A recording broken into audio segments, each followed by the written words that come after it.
আল্লাহ রাব্বুল আলামিন এই কোরআন নাযিল করলেন আদর্শ সমাজ বিনির্মাণের জন্য। এমন একজন রাহবারকে তিনি পাঠিয়ে দিলেন যার চরিত্রের সার্টিফাই আল্লাহ নিজে করলেন। আল্লাহ রাব্বুল আলামিন নবীর শানে বলে দিলেন, লাকাদ কানা লাকুম ফি রাসূলিল্লাহি উসওয়াতুন হাসানাহ। এমন নবী তোমাদেরকে দিলাম, নবীর জীবনীতে তোমাদের জন্য রয়েছে উত্তম আদর্শ। মা উতিয়ানিন নবী সাল্লাল্লাহু আলাইহি ওয়াসাল্লাম মিন কাওলিন আও ফি'লিন আও তাকরিরিন আও সিফা খিলকিয়্যা আও খুলুকিয়্যা হাকীকাতান আও হুকমান হাত্তা আল হারাকাত ওয়াস সাকানাত ফিল ইয়াকযাতি ওয়া ফিল মানাম। আল্লাহর নবীর কথা, কাজ, মৌন সমর্থন, চিন্তা চেতনা, খাওয়া দাওয়া, ঘুম, এমনকি কিভাবে সমাজের ভিতরে ইসলাম প্রতিষ্ঠিত করতে হবে, নবীর জীবনের দিকে যদি তাকায়, পরতে পরতে যিনি আদর্শ রেখে দিয়েছেন তিনি। ওয়া কুনতুম আলা শাফা হুফরাতিম মিনান নার। জাহান্নামের দ্বার প্রান্তে আমরা ছিলাম। বাপ হয়ে মেয়েকে কবর দেওয়া হতো, চার ভাবে নারীদেরকে বিবাহ করা হতো। নারীর সম্মান বলতে কোনো অধ্যায় জাহিলিয়াতের যুগে ছিল না। বাবার কাছ থেকে জোরপূর্বক নারীদেরকে বিবাহ করা হতো।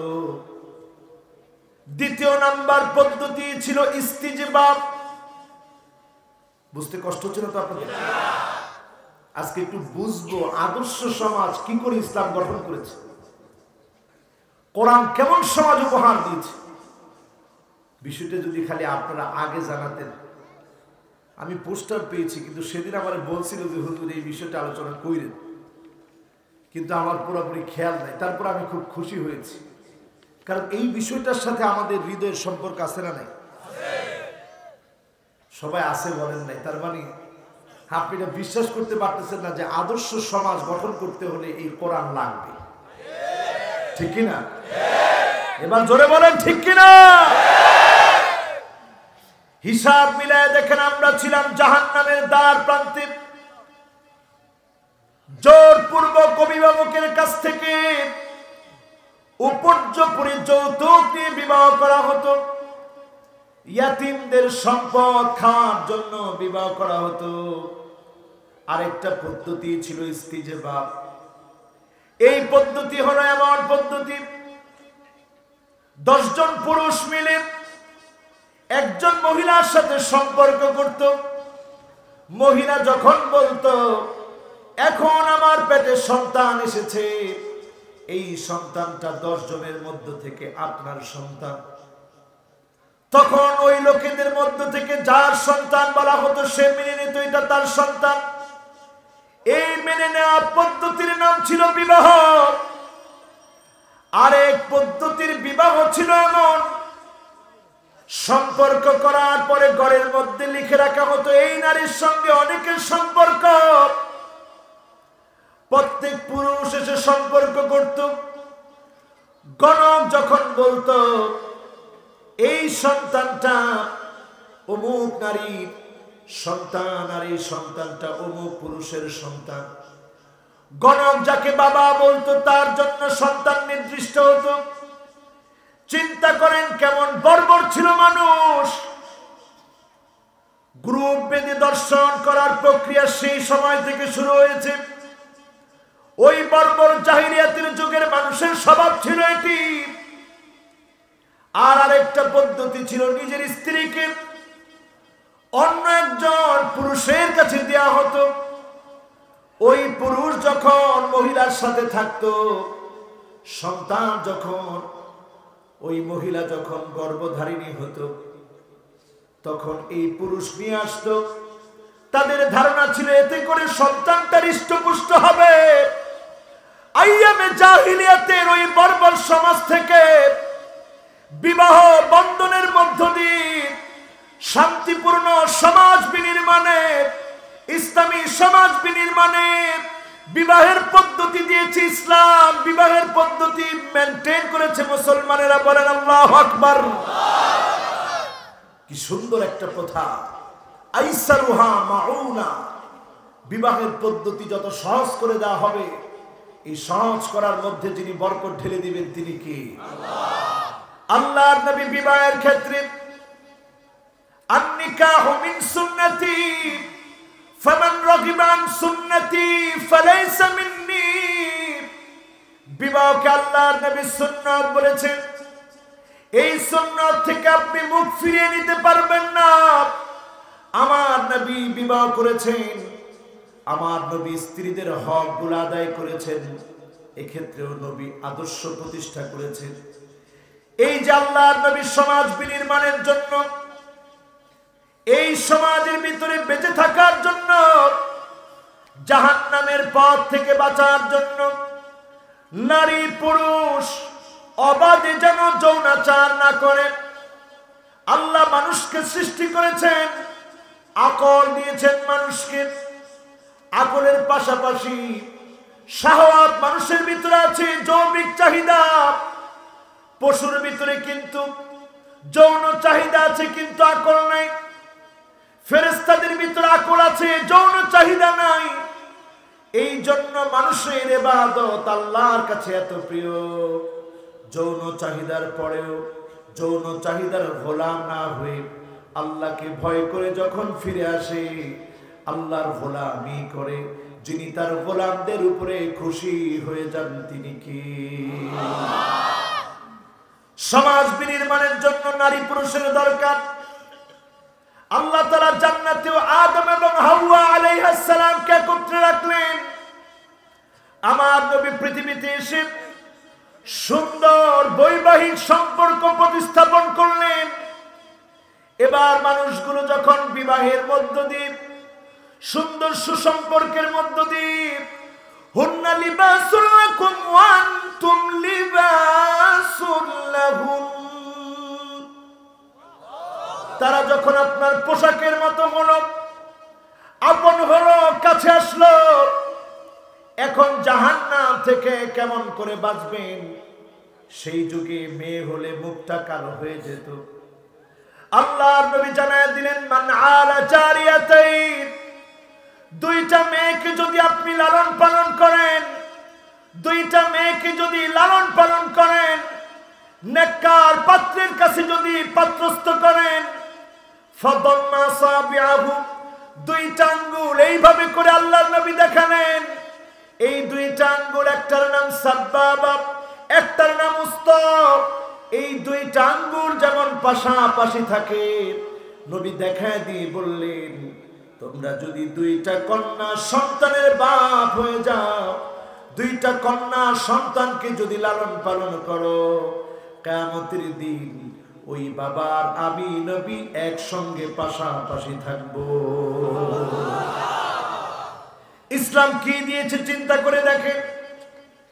এই কোরআনের ভিতরে এমন কিছু নাই, এমন কোন বায়ান নাই আপনি পাবেন না।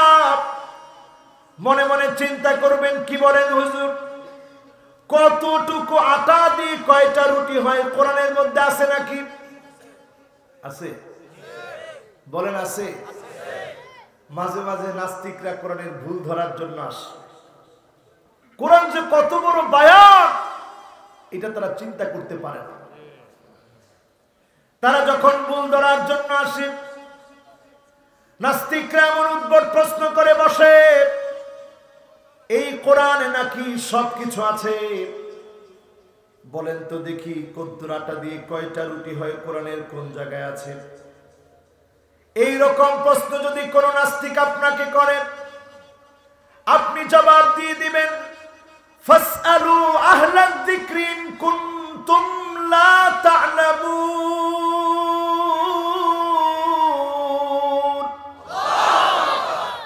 যেটা জানেন না, যে জানে তার কাছ থেকে জেনে নাও। আমরা তো রুটি বানাই না, মা বোনেরা রুটি বানায়, হোটেলের হোটেল বয় রুটি বানায়। তাকে গিয়ে জিজ্ঞাসা করা হোক, কতটুকু আটা দিয়ে কয়টা রুটি হয় কোরআন বলেছে, না জানলে যে জানে তার কাছ থেকে জেনে নাও। এই জানার মধ্য দিয়ে কোরআনের মহা সত্যতাকে যিনি বিজয়ী করে দিবেন তিনি কে? সব কিছু কোরআনের মধ্যে আছে না নাই? বর্তমান বিজ্ঞান যখন কোরআন খুঁজে অবাক হয়ে যায়। সূরা নাহল আমি তাফসীর করেছিলাম আজ থেকে 3 বছর আগে। একজন নাপিত এই সূরা নাহলের তাফসীর শোনার পরে কালেমা পড়ে মুসলমান হয়েছে। এইটা মনে করে, কারণ মৌমাছি কোনোদিন খারাপ কোনো জায়গায় গিয়ে বসে না। যদি ভুল করে কখনো খারাপ জায়গায় বসে পড়ে, ঘরের মধ্যে ঢোকার আগে দারোয়ান বলে, রানী এই মৌমাছি অপরাধ করেছে, অন্যায় করেছে, খারাপ জায়গায় গিয়ে বসে পড়েছে, কাজী তাকে আর ঢুকতে দেওয়া যায় না। রানী তার ব্যাপারে সিদ্ধান্ত কি হবে? রানী জানায় দেয় এখানে ঢোকার কোনো পারমিশন তার নাই, কারণ এই মধুগুলো আল্লাহর গোলামেরা খাবে। আল্লাহ চায় না আল্লাহর কোন গোলামের জবান দিয়ে হারাম ঢুকো, আল্লাহর কোন জবান, আল্লাহর কোন গোলামের জবান দিয়ে হারামটা যাক, জিহ্বার ভিতরে হারাম লাগো, আল্লাহ চায় না। এই জন্য রানী মৌমাছি বলে তাকে মেরে ফেলো, বাঁচার কোন অধিকার আর তার নাই। বলেন আল্লাহু আকবার। মৌমাছির ভিতরে কি শিক্ষা! এই জন্য মৌমাছি নিয়ে আল্লাহ একটা সূরা নাযিল করলেন। সূরার নাম দিয়ে দিলেন সূরাতুন নাহল। বর্তমান পৃথিবীর বিজ্ঞান গবেষণা করে অবাক হয়ে যায়। মৌমাছির শরীরের ভিতরে 16 জোড়া ক্রোমোজোম রয়েছে। এটা বিজ্ঞান মাত্র সেদিন আবিষ্কার করেছে। আল কোরআন আল কারীমের 16 নম্বর সূরা হিসেবে নবীজির উপরে যিনি বহু আগে কোরআন নাযিল করে জানায় দিয়েছে তিনি কি? কত নাম্বার সূরা? আর জোরে বলেন কত নাম্বার? এই কোরআন পড়ে দেখেন আমার ভাইরা, সূরাতুন নামলে চলে যান। কোরআন কিভাবে সমাজ বিনির্মাণ করে চিন্তা করেন। সূরাতুন নামলে চলে যান। সূরাতুন নামলের ভিতরে আল্লাহ রাব্বুল আলামিন জানায় দিচ্ছেন, ওয়াকালাতিন নামলাতু ইয়া আইয়ুহান নাম উদখুলু মাসাকিনাকুম লা ইয়াহতিমান্নাকুম সুলাইমান ওয়া জুনুদুহু ওয়া হুম লা ইয়াশউরুন।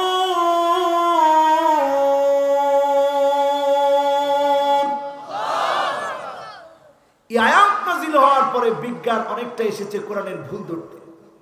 তারা চিন্তা করেছে পিঁপড়ার তো কান নাই, তাহলে কেমন করে শুনবে? রানী পিঁপড়া নাকি বলছে পিঁপড়ার দল ঘরের ভিতরে ঢোক।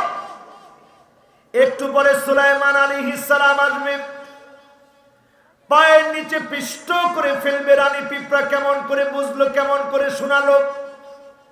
পিঁপড়ার তো কান নাই। বিজ্ঞান গবেষণা করে দেখে পিঁপড়ার কান নাই ঠিক, হাঁটুর ভিতরে সেন্সিং ভাইব্রেশন আল্লাহ দিয়ে রেখেছে। যখনই কোনো আওয়াজ হয় সেন্সিং ভাইব্রেশনটা নড়ে চড়ে ওঠে।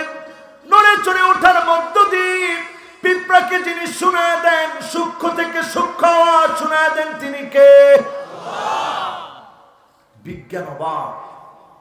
এখন বিজ্ঞান গবেষণা করে বের করেছে যখন ভূমিকম্প হবে, পৃথিবীর মানুষ তার যন্ত্রপাতি দিয়ে জানতে পারে না কোন জায়গায় কখন ভূমিকম্প হচ্ছে, কিন্তু আল্লাহর ক্ষুদ্র এই পিঁপড়া, জাপানের বিজ্ঞানীরা গবেষণা করেছে সিসিটিভি লাগিয়ে বাসা বানিয়ে, কৃত্রিমভাবে বাসা বানিয়ে তারা দেখেছে ভূমিকম্প হওয়ার আগ মুহূর্তে তার কান নাই, কিন্তু সেন্সিং ভাইব্রেশন দিয়ে এমন ভাবে আওয়াজ শুনে সে শুনতে পায় কিছুক্ষণ পরে ভূমিকম্প হবে। জাপানের বিজ্ঞানীরা দেখেছে ভূমিকম্প হওয়ার ঠিক আগ মুহূর্তে পিঁপড়ার বাসার ভিতরে পিঁপড়া নাই, পুরা বাসা শূন্য। এখান দিয়েও আল্লাহ প্রমাণ করে দিচ্ছে এই মহা জগতে মহাবিজ্ঞানী যিনি, তিনি কি? সে আল্লাহ কোরআন দিয়েছে মানুষের পরিবর্তনের জন্য। মানুষ কাকে বিবাহ করবে জানতো না, কোরআন জানিয়ে দিয়েছে। মানুষ কার সঙ্গে কেমন ব্যবহার করতে হবে জানতো না, কোরআন শিখাইয়া দিয়েছে। মানুষের অধিকার সম্পর্কে মানুষ জানতো না। নিজ হাতে মূর্তি বানায় মানুষ পূজা করত। সমাজ বিনির্মাণের জন্য কোরআন জানিয়ে দিয়েছে, খবরদার, ইন্নাশ শিরকা লাযুলমুন আযীম।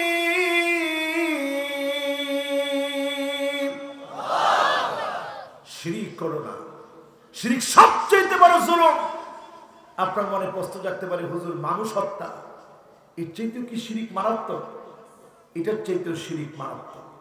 কারণ মানুষকে মানুষ মারে প্রকাশ্যে না গোপনে?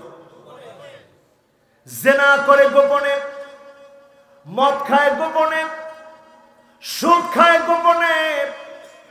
কিন্তু সবচেয়ে বড় জুলুম, শিরক করে মানুষ প্রকাশ্যে কবরে গিয়ে সিজদা দেয়, মূর্তির সামনে গিয়ে প্রণাম করে, মূর্তির সামনে গিয়ে পূজা করে। সমাজ বিনির্মাণের জন্য আল্লাহর নবী ওয়াহী নাজিল হওয়ার আগ থেকে ভাবতেছিলেন, চলে যেতেন গারে হেরা। সেখানে গেলে আপনি চিন্তা করে পাবেন না, এত উঁচা নবী চলে যেতেন। সেখানে গিয়ে নবী ভাবতেন কেমন করে মানুষগুলাকে পরিবর্তন করা যায়। উতর কর গারে হেরা সে সুয়ে কম আয়া और एक नुस्खाए किमिया सतलाया। এই মানুষের মুক্তির জন্য নবীজি শুধু ভাবছেন, চিন্তা করছেন কেমন করে মানুষকে পথ দেখানো যায়। হেরা গুহায় তিনি চলে যেতেন, সেখানে যিনি আলোর জ্যোতি কোরআন পাঠায় দিলেন তিনি কি? শুরু হয়ে গেল মানুষ পরিবর্তনের জন্যই হেদায়েতের বাণী। প্রথমে আল্লাহ বললেন ইকরা, নবী আপনি পড়েন। নবী বললেন মা আনা বিকারি, আমি পড়তে জানি না। জিবরিল আবার বললেন ইকরা, নবী আপনি পড়েন। নবী বললেন মা আনা বিকারি, আমি পড়তে জানি না। আবার বললেন পড়েন। নবীজি বললেন মা আনা বিকারি, আমি পড়তে জানি না। কেমন সহজ ভাবে আল্লাহর নবী উত্তর দিলেন। এই সহজ সরল ভাবে উত্তর দেওয়ার পরে জিবরিল ধরে যখন নবীজিকে চাপ দিলেন, নবী ভয় পেয়ে চলে আসলেন। আর এর মধ্য দিয়ে যিনি পড়ার পদ্ধতি সহজ করে দিলেন তিনি কে? এই পড়া যিনি শিখিয়েছেন তিনি কে? আজও যিনি শিখাবেন তিনি কে?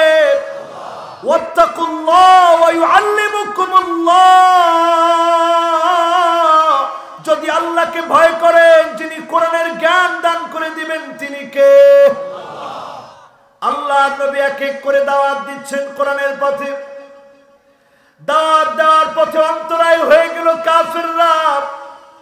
কখন আল্লাহর নবীকে তারা পাগল বলল, ইন্নাকা লামাজনুন বলে আমার নবীকে গালি দিল, সাহের বলে আমার নবীকে গালি দিল, হত্যার চেষ্টা করলো, আমার নবীকে দেশ থেকে বের করার সিদ্ধান্ত নিল, আমার নবীকে তারা এক করে করে ফেললো, শিয়াবে আবি তালেবের ভিতরে বন্দী রাখলো। সেখান থেকে নবীর দাওয়াতি মিশনকে যিনি বিজয়ী বানায় দিলেন তিনি কে? সব ঘটনাগুলো যেহেতু বলতে হবে, সংক্ষেপে সংক্ষেপে বলে যায়, কষ্ট হচ্ছে না তো? সময় কিন্তু আরো 40 মিনিট আছে, কষ্ট হচ্ছে না তো? কোরআন কারীমের দিকে তাকায় দেখেন, وَإِذْ يَمْكُرُ بِكَ الَّذِينَ كَفَرُوا لِيُثْبِتُوكَ أَوْ يَقْتُلُوكَ أَوْ يُخْرِجُوكَ। নবী তারা সিদ্ধান্ত নিবে আপনাকে আটকে ফেলার, ইসলামের দাওয়াতকে বন্ধ করে দেওয়ার জন্য। শিয়াবে আবি তালেবে নবীকে আটকে ফেলল, কিন্তু দাওয়াত তারা বন্ধ করতে পারে নাই। আটক করার কারণে যিনি দাওয়াতের কাজ বাড়িয়ে দিলেন তিনি কে? এই জন্য ষড়যন্ত্রকারীরা মনে করে আটকে দিলেই মনে হয় দাওয়াতি কাজ বন্ধ হয়ে যাবে। আপনি যখনই একজনকে আটকে দিবেন, যিনি দাওয়াতি কাজের গতি আরো বেশি বাড়ায় দিবেন তিনি কে? আন্নাসু হারিসুন ফিমা মুনিয়া, নবীজির দিকে আসতে নিষেধ করা হলো। এই নিষেধাজ্ঞা ভেঙে কাতারে কাতারে মানুষ আল্লাহর নবীর কালেমার নিচে আশ্রয় নিয়ে মুসলমান হয়ে গেল। বলেন আল্লাহু আকবার। সিদ্ধান্ত নিল নবীজিকে বন্দী করা, সিদ্ধান্তে ফেল। সিদ্ধান্ত নিল আমার নবীকে হত্যা করার জন্য। এই সিদ্ধান্ত তারা বাস্তবায়ন করতে পারে নাই। যে আয়াতে কারিমা তেলাওয়াত করলাম, এই আয়াত নাযিল হওয়ার পর নবীজি বুঝে ফেললেন আর মনে হয় মক্কায় থাকা হবে না, মদিনায় চলে যেতে হবে। নবীজি মদিনায় যাওয়ার আগে মক্কার দিকে ফিরে ফিরে কেঁদেছে। মদিনার মানুষগুলো কিন্তু মুসলমান হয়ে যায় নাই, তারাও কাফের ছিল। কিন্তু এই কাফেরদের মনে যিনি নবীর মহব্বত ঢুকায় দিয়েছেন তিনি কে? আবু আইয়ুব আনসারী রাদিয়াল্লাহু তাআলা আনহু, যার ঘরের সামনে গিয়ে নবীর উট থেমেছে, তিনি এখন তুরস্কের মাটিতে ঘুমায় আছেন। ওনার কবরটা এই বছর আমি দেখে এসেছি। আল্লাহর নবী যার ঘরের ভিতরে একদিন দুই দিন না 7 মাস আল্লাহর নবী যার ঘরের ভিতরে থেকেছেন, মেহমানদারি গ্রহণ করেছেন। কেমন সৌভাগ্য সেই সাহাবী, কেমন সৌভাগ্য তিনি অর্জন করেছেন। আল্লাহর নবীর খেদমত করেছেন, মেহমানদারি করেছেন। আবু আইয়ুব আনসারী রাদিয়াল্লাহু তাআলা আনহু, রাসূলের সঙ্গে যারা হিজরত করলেন তারা মুহাজির, যারা সাহায্যের জন্য হাত বাড়িয়ে দিলেন তারা আনসার। মুহাজির এবং আনসার উভয়দেরকে যিনি সম্মানিত করে দিয়েছেন তিনি কে?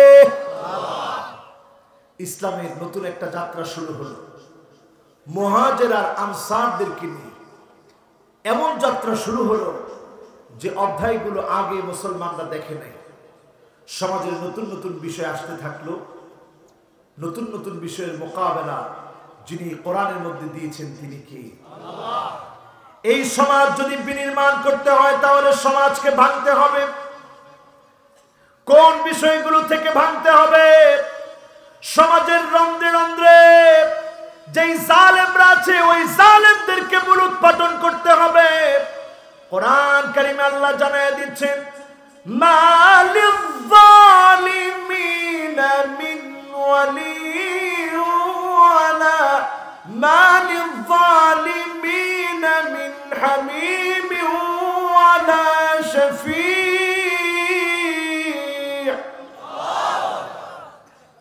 মালিল যালিমিনা মিন হামিম ওয়ালা শাফি।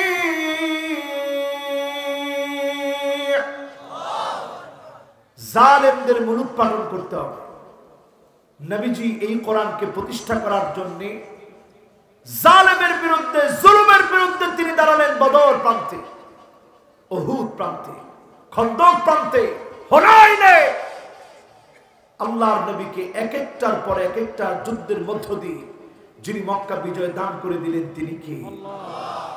এই সমাজ যদি বিনির্মাণ করতে হয়, এখানে মুশরিকরা থাকবে, মুশরিকদেরকে সোজা করা লাগবে। যারা আল্লাহকে চিনে না তাদেরকে আল্লাহকে চিনাতে হবে। আল্লাহর নবী, বিশ্ব নবী, যেই কাবার ভিতরে মূর্তি দিয়ে ভরা ছিল, উলঙ্গ হয়ে কাবা প্রদক্ষিণ করত, সেই কাবাকে মূর্তি শূন্য বানায়া আল্লাহর জন্য কাবার মধ্যে যিনি সিজদাকে চালু করে দিলেন তিনি নবী মুহাম্মদ সাল্লাল্লাহু আলাইহি ওয়াসাল্লাম, যিনি ইসলামের বিজয় দান করে দিলেন তিনি কে? এই সমাজ যদি বিনির্মাণ করতে হয়, সমাজের রন্ধ্রে রন্ধ্রে মুতাদুন খেয়ানতকারীরা থাকবে। এখন সমাজ ব্যবস্থায় তাকায় দেখে সীমা লঙ্ঘনকারীরা এখন সমাজের মধ্যে আছে না নাই? বলেন আছে? আপনারা মনে হয় সবাই বুঝতেছেন না? আছে। সীমা লঙ্ঘন কোন জিনিসকে বলে? ইলহাকুদ দারার আলাল আখারিন। তাকায় দেখবেন এমন কিছু মানুষ আছে নিরপরাধ মানুষকে যারা দোষী বানায়, আল্লাহর আদালতে তারা দুশমন, তারা থাকলে সমাজ কুলুষিত হবে। ঠিক না বেঠিক? এরকম অপরাধী একটাও ছিল না নবী যখন দেশটা শাসন করেছেন। সব শেষ, কোন মুতাদুন সীমা লঙ্ঘনকারী নেই। এরপরে এই সমাজ যদি বিনির্মাণ করা লাগে, আল কাফিরুন, কাফেরদেরকে সমাজের ভিতরে কর দিয়ে থাকতে হবে। আল্লাহর নবী সমাজ বিনির্মাণ করলেন, কাফেরদের উপরে তিনি জুলুম করেন নাই, তাদের সঙ্গেও নবীজি ভালো আচরণ করলেন। ফলশ্রুতিতে কাফেরদেরকে দলে দলে যিনি ইসলামের জন্য কবুল করলেন তিনি কে? এরপরে দেখবেন আমার ভাইয়েরা, সমাজ যদি আপনি বিনির্মাণ করতে চান, কোরআন কারীম দিয়ে যদি সমাজটাকে চালাতে চান, কষ্ট হবে, যন্ত্রণা সহ্য করা লাগবে। আর ওই কষ্টের সময়, যন্ত্রণার সময় যারা মুনাফিক তারা আপনাদেরকে দেখে হাসবে। ঠিক না বেঠিক? বলবে ওই তো মার খাইতেছে। এই অবস্থা যখন দেখবেন, আল্লাহ জানায় দিচ্ছেন লা তাফরাহ ইন্নাল্লাহা লা ইউহিব্বুল ফারিহিন। খবরদার, হেসো না, হেসো না, বেশি দিন তোমাদের হাসি টিকবে না। যিনি মুসলমানদেরকে বিজয় দিবেন তিনি কে? এই কোরআনের বিজয় কিন্তু শুরু হয়ে গেছে সারা দুনিয়ায়। এই তো কিছুদিন আগের কথা, ইটালিতে একজন পাইলট বিমান চালাচ্ছে, হঠাৎ করে ইঞ্জিনের ভিতরে যান্ত্রিক ত্রুটি দেখা দিয়েছে। পাইলট অবাক হয়ে গেছে, কেমন করে যান্ত্রিক ত্রুটি সারাবে। অবাক হয়ে কোনোভাবেই যখন কুল কিনারা পাচ্ছে না, বিমানটা যখন ক্র্যাশ করবে, মানুষগুলা মারা যাবে, পাইলট সান্ত্বনা দেওয়ার চেষ্টা করলেন, কুল কিনারা পাচ্ছেন না। ওই মুহূর্তে পাইলট নজর করে দেখে একজন ব্যক্তি বসে বসে গুন গুন করে কি যেন করছে। পাইলট আর দেরি করলেন না, কাছে চলে আসলেন, আদর করে প্রশ্ন করলেন, ভাইরে, সবাই যখন চিন্তিত, সবাই যখন কান্নাকাটি করছে, তুমি গুনগুন গুনগুন করে কি তেলাওয়াত করছো? তিনি জবাব দিলেন, যদি আজকে মরি যায়, আমি আমার মালিকের কাছে ফিরে যাব। আর যদি আজকে কেউ আমাদেরকে বাঁচান, একমাত্র যিনি বাঁচায়া দিবেন তিনি কে? এই কনফিডেন্স লেভেল দেখে পাইলট অবাক হয়ে গেলেন, চিন্তা করলেন, আফসোস, কত ধর্মগ্রন্থ জীবনে পড়লাম, কত কিছু জীবনে দেখলাম, মনের কোনো প্রশান্তি আসে নাই।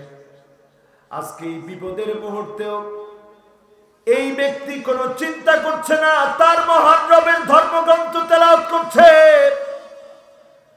পাইলট গিয়ে যখন যান্ত্রিক ত্রুটি সারার জন্য চেষ্টা করলো, নজর করে দেখে অলৌকিক ভাবে এখন আর যান্ত্রিক ত্রুটি না, যিনি সারিয়ে দিয়েছেন তিনি কি?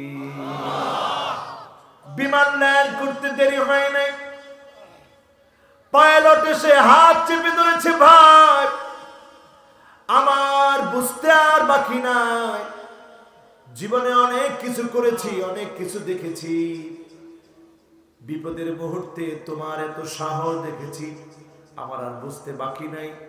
যেই ধর্মগ্রন্থ পড়লে সাহস বেড়ে যায়, আত্মবিশ্বাস বেড়ে যায়, যে মালিকের উপরে গভীর ভালোবাসা বেড়ে যায়।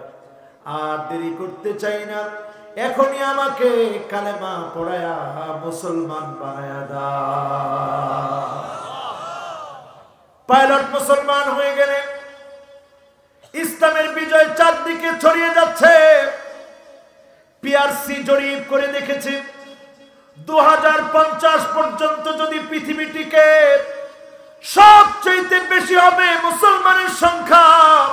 এজন্য সারা দুনিয়াতে মুসলমানদেরকে তারা মারতেছে, ঠিক না বেঠিক? ও মুসলমান, আমরা আজকে হেরে গিয়েছি এই জায়গায়। আমাদের উপর আল্লাহ কোরআন নাজিল করেছে সমাজ বিনির্মাণের জন্য, অন্ধকারাচ্ছন্ন মানুষগুলাকে সোজা বানানোর জন্য। কিন্তু দুঃখজনক সত্য, আমরা মুসলমান হয়েছি কিন্তু আল্লাহর কোরআনের কাছে এসে জীবন আমরা পরিবর্তন করতে পারি নাই, ঠিক না বেঠিক? স্বাধীনতার এত বছর হয়ে গেল, সবকিছু আমরা দেখেছি, সবকিছু আমরা শুনেছি, সব দেখা শেষ। সামনে হবে আল কোরআনের বাংলাদেশ।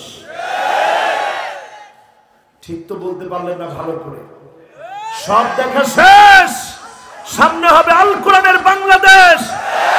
শুধু বাংলাদেশে নয়, গোটা দুনিয়াতে কালেমার বিজয় হবে, ঠিক না বেঠিক?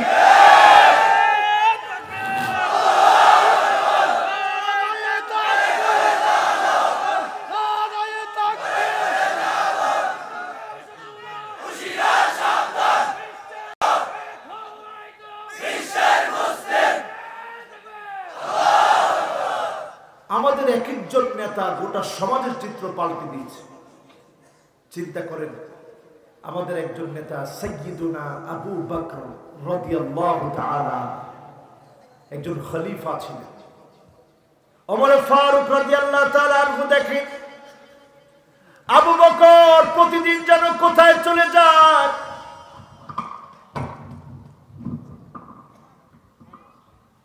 আরে মাবুদ রে, এই ব্যাটারে কি করবো? হ্যাঁ, আচ্ছা, আর 10-15 মিনিট আছে। আপনার আছেন তো ইনশাআল্লাহ? আল্লাহ রে আল্লাহ, এই মানুষ যাবো কেমনে? এই এলাকাতে দেহাইতে ধরবো আজকে? ধরবো না ইনশাআল্লাহ। আল্লাহ ইনশাআল্লাহ হেফাজত করুন। পড়েন ইনশাআল্লাহ। যুবকেরা আপনারা আছেন? খলিফার নাম কি? আহারে, চিন্তা করেন কি মানুষ এই কোরআন আমাদেরকে বানিয়ে দিচ্ছে। কি মানুষ বানিয়েছে কোরআন আমাদের নেতাদেরকে। কেমন নেতা ছিল! উদাহরণ শুনলে অবাক হয়ে যাবেন। আবু বকর প্রতিদিন কোন জায়গায় যেন চলে যায়। ওমর ফারুক রাদিয়াল্লাহু তাআলা আনহু একদিন পিছনে লাগলেন। আবু বকর কোথায় যায় দেখতে হবে। পিছু পিছু এসে গোপনে তিনি গোপন হয়ে গেলেন, আড়ালে লুকিয়ে পড়লেন। আড়ালে লুকিয়ে তিনি দেখেন আবু বকর একটা ঘরের ভিতরে গিয়েছে। খানিকটা সময় পরে তিনি এসেছেন।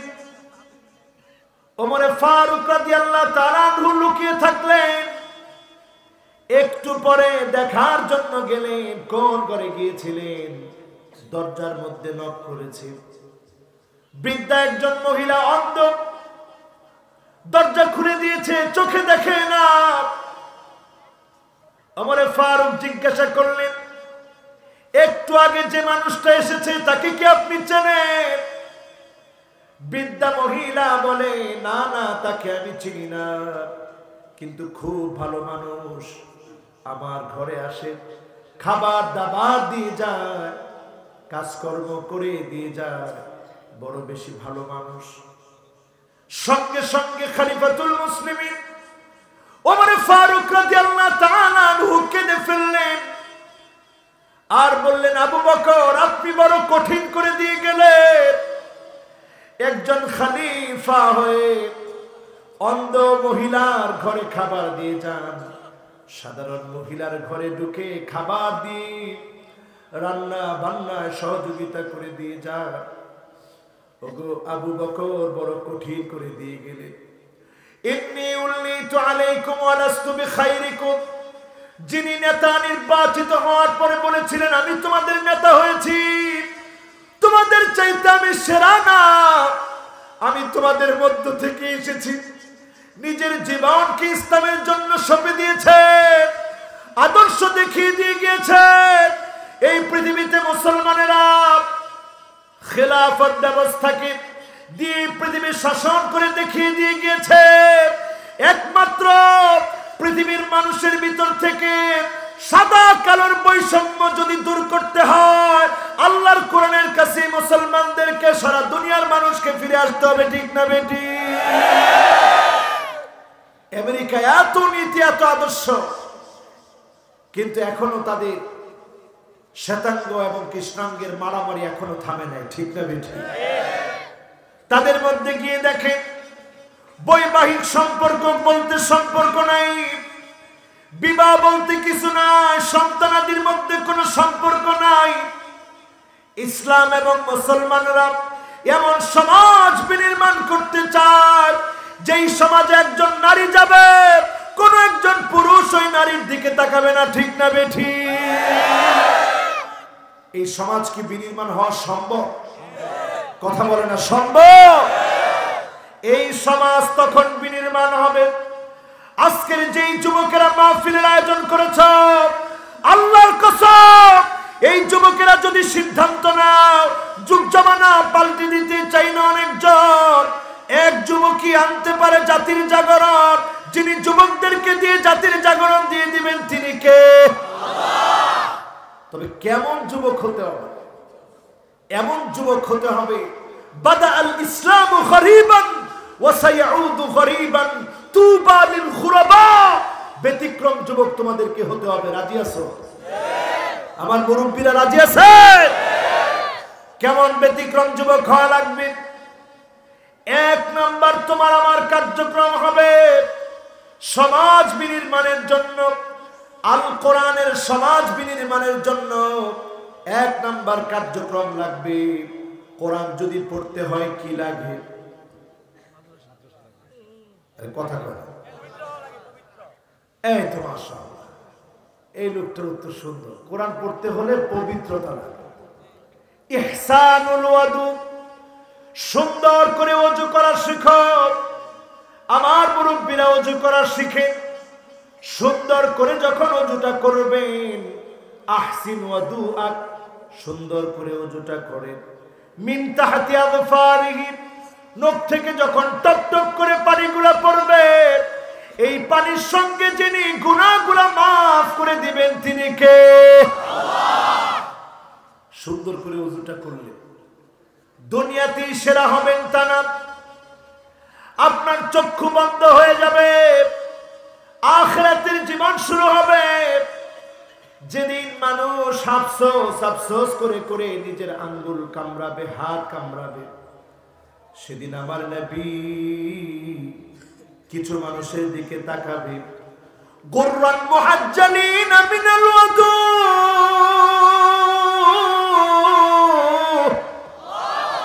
চেহারাগুলা জগজগ করবে, চকচক করবে।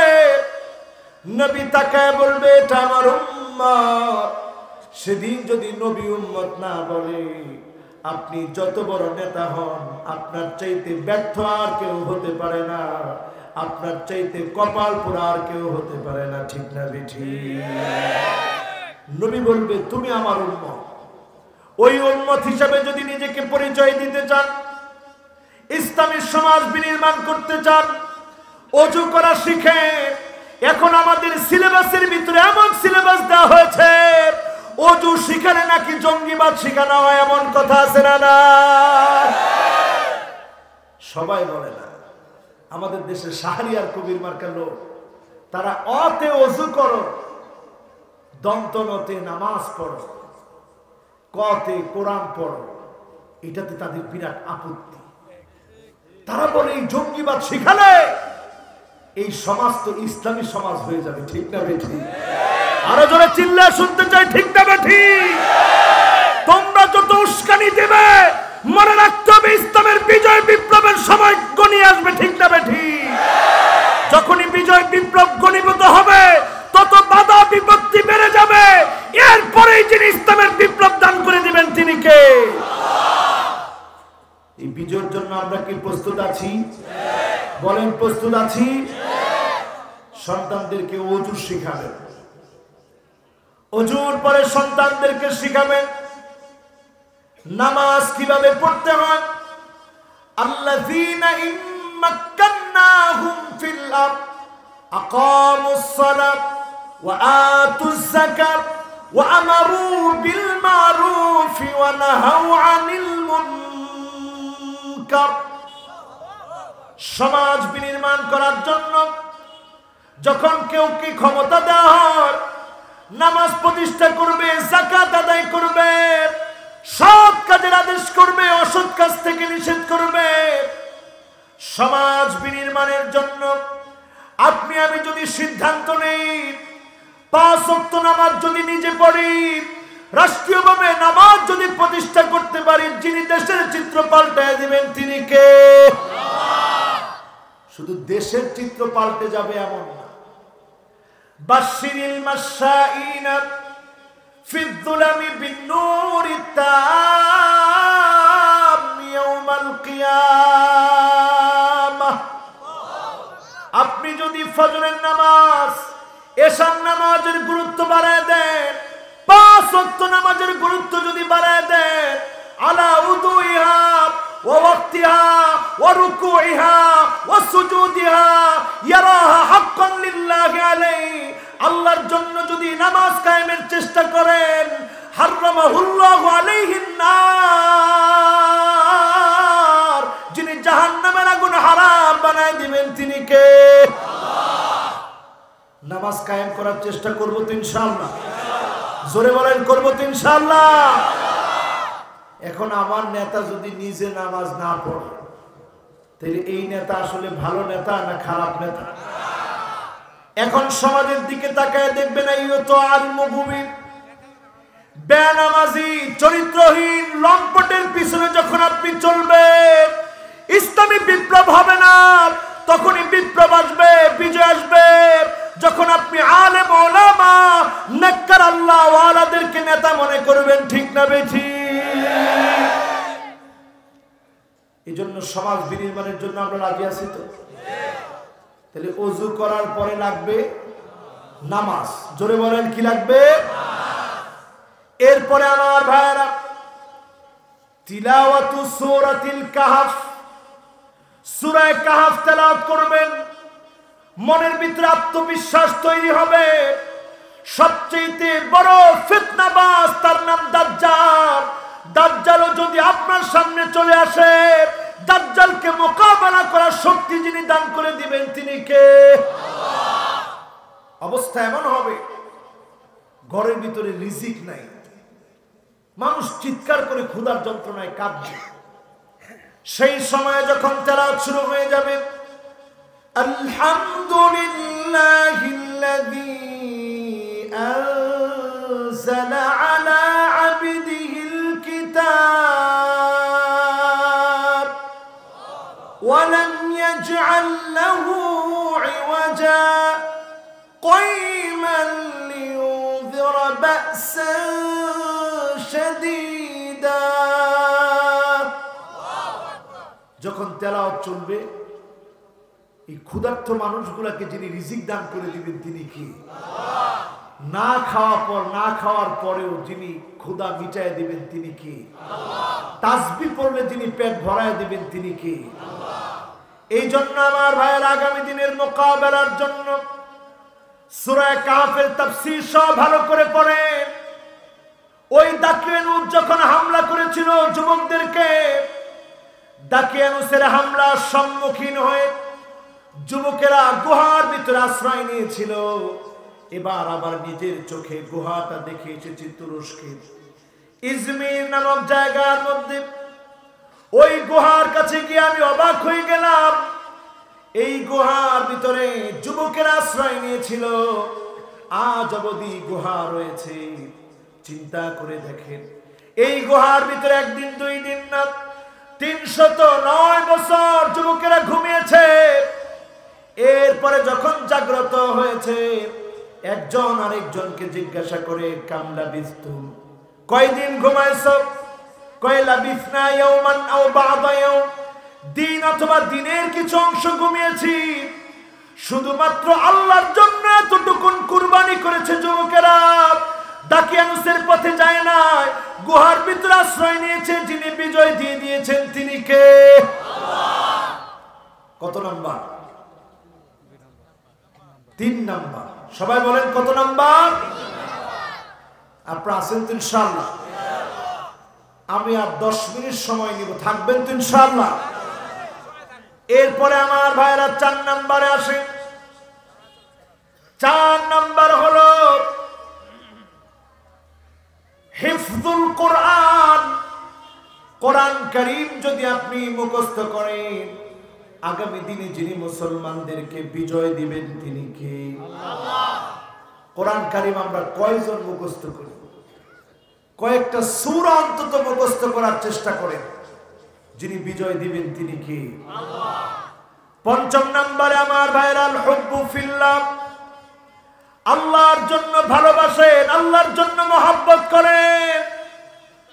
মানি বাররাত কদামাহু ফি সাবিলিল্লাহ। আল্লাহর যে গোলামেরা দ্বীনের কাজে বের হয়ে পাগুলা দুলায় মলিন বানায় ফেলে, দ্বীনের কাজে বের হয়ে যারা মার খায়, তাদের জন্য যিনি জাহান্নামের আগুন হারাম বানায় দিবেন তিনি কে? আল্লাহ। এমনকি হাদিসের ভিতরে এসেছে সাআ মিনান নাহার, দিনের কোন একটা অংশে যদি আল্লাহর কোন গোলাম বের হয়, 1 ঘন্টাও যদি শ্রম দেয়, এই শ্রমের কারণে যিনি গুনাহ মাফ করে জান্নাতি বানায় দিবেন তিনি কে? আল্লাহ। কয় নাম্বার? 5 নাম্বার। এবার 6 নাম্বারে আসেন আমার ভাইরা। আজকে যারা সালাতুল জুমা আদায় করেছেন, নিশ্চয়ই ঘর থেকে হেঁটে হেঁটে গিয়েছেন। পায়ে হেঁটে হেঁটে যারা গেলেন, এক একটা কদম মসজিদের দিকে দিয়েছেন। এক একটা কদমের বিনিময়ে 1 বছরের তাহাজ্জুদের সমান সওয়াব, নফল রোজার সওয়াব যিনি দান করে দিয়েছেন তিনি কে? আল্লাহ। চিন্তা করতে পারতেছেন? তার মানে 200 কদম যদি দিয়ে থাকেন, 200 বছরের সওয়াব যিনি দিয়ে রেখেছেন তিনি কে? আল্লাহ। 7 নম্বরে আমার ভাইরা, মান শাবা শাইবাতান ফিল ইসলাম। যেই লোকটা দ্বীনের জন্য চুল পাকিয়ে ফেলেছে, ইসলামের জন্য মার খেয়েছে, জুলুম নির্যাতন সহ্য করেছে, কালেমার পথ থেকে 1 চুল নড়ে নাই, জ্বালায় দিলে পুড়ায় দিলে মেরে ফেললেও কালেমার পথ ছাড়ে নাই, তাকে যিনি বিজয় দান করে দিবেন তিনি কে? আল্লাহ। এই চেষ্টা কি আমাদের আছে? বলেন অব্যাহত এই চেষ্টা কি আমাদের থাকবে? বিজয়ের জন্য আমাদের কাজ হচ্ছে আস-সাইয়ু মিন্না, চেষ্টা হবে আমাদের পক্ষ থেকে, ওয়াল ইতমামু মিনাল্লাহ, যিনি বিজয় দান করবেন তিনি কে? আল্লাহ। আজকের এই মাহফিল বিজয়ের জন্য সাক্ষী হয়ে থাকবে, পরের ইনশাআল্লাহ। শেষ কথা বলি, এরপরে মোনাজাত করব। আমরা উঠবো না, যারা দূর দারাজ থেকে আসছে আমি বুঝতেছি, বেশি রাত হলে যারা দূর থেকে আসে তাদের জন্য কষ্ট হয়ে যায়। আমরা ইনশাআল্লাহ এখনই শেষ করব। শেষ কথা হচ্ছে, মান ক্বালা লা ইলাহা ইল্লাল্লাহ ফাদাখালাল জান্নাহ। যে লোকটা লা ইলাহা ইল্লাল্লাহ পড়বে, তাকে পড়ার বিনিময়ে যিনি জান্নাত দান করবেন তিনি কি? আল্লাহ। কিন্তু পরীক্ষা দেওয়া লাগবে কি লাগবে না? বিনা পরীক্ষায় যখন ছেলেরা পাশ করেছে, অনেকের মন বেজার, ঠিক কি না? অটো পাশে ছাত্র খুশি না, বরং বেজার। ঠিক তেমনি মোমেন্ট যখন আপনি হয়েছেন, আপনাকে পরীক্ষা দেওয়া লাগবে। এই পরীক্ষার মধ্য দিয়ে যিনি আপনাকে আমাকে বিজয়ী বানাবেন তিনি কি? আল্লাহ। হতে আমরা কি রাজি? আমলি জীবন পরিবর্তন করতে রাজি? আল্লাহ আমাদেরকে কবুল করুক, পড়ি আমিন।